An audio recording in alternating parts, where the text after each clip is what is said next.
We're talking to Dr. LMadu, and he's talking about the African world and the scattering of Africans all over the world and some of the consequences of that scattering that has an impact upon their social, economic, and political situation. And of course, Dr. LMadu, let's continue our conversation.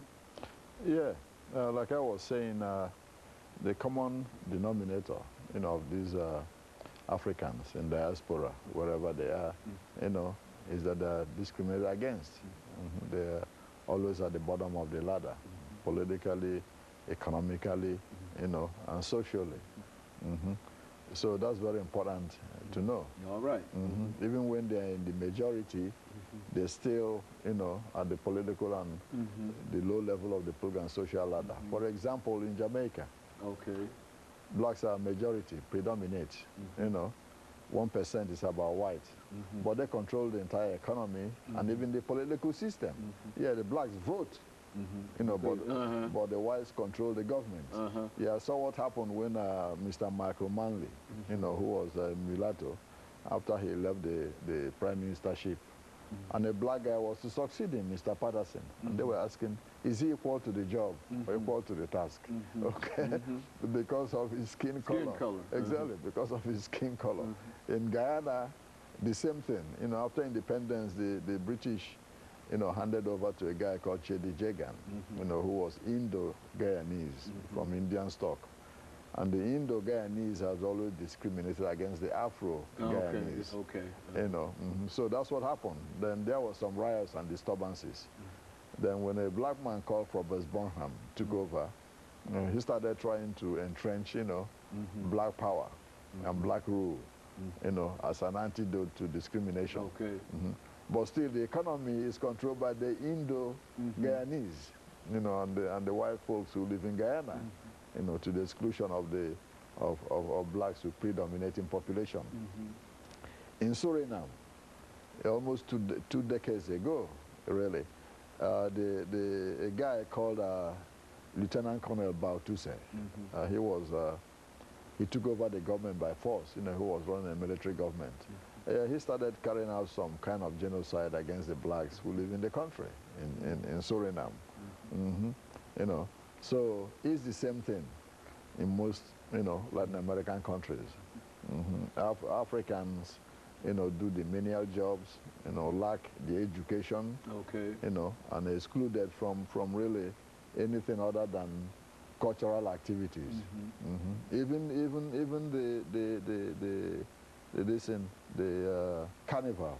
Yeah, even the carnival. For a long time it was banned officially. Yeah, blacks have to hide to do the carnival. Yeah, but when they saw that the carnival was of economic value, yeah, it brought in a lot of money, a lot of tourists and all this. Yeah, a lot of those countries legalized it. Like in Cuba, in Bahamas, in Trinidad and Tobago, in Brazil. It's official now. Because of the economic impact exactly, because of the economic impact that he brought. And those carnivals started as a cultural activity of Africans. And they and the idea was to try to suppress that cultural activity. Absolutely. Black pride, as it might be called. Absolutely. The idea was to suppress it. But when they saw that there's some economic value to having that festival, then they made it official. I mean, you can imagine how many millions the Brazilian government makes, after all, during that festival in Rio. Yeah, and the Bahamas and Trinidad and Tobago and all that. Yeah. So it became, because of the monetary value, some to them. The same what they call the candombe dance, part of voodoo. Yeah, the government didn't like it, but when they saw that, it's of economic value, people come just to watch it from some places. They said, no problem, we make it official. So these are some of the types of ways try to suppress African culture in some of these places. But the good news is that in some of these countries, African culture thrives. In Brazil, for example, on the northeast coast, where Africans predominate. Yeah, people still speak some variation of African language, still wear African clothes, eat African food, and all that. The buildings are similar. So there's hope in some of those places. But the main problem is that of what I call political sensitivity. Okay. A lot of the black populations, they have not been highly politically sensitized. That is their right to demand changes. Even though they might be in the majority. Exactly. Exactly. Even though they're in the majority, they've not been politically sensitized. Just like, we in this country got sensitized, to our rights. Say, hey, we can go to the same schools, we pay the same taxation and all that. Yeah, most of the blacks in diaspora have not been so politically sensitized. And because they lack the political muscle, or even the financial resources to do anything, because the government in most of those societies control the economy. Okay. It's not like our economy that's almost in private hands. Big corporations can donate to any agitator they want, the support here.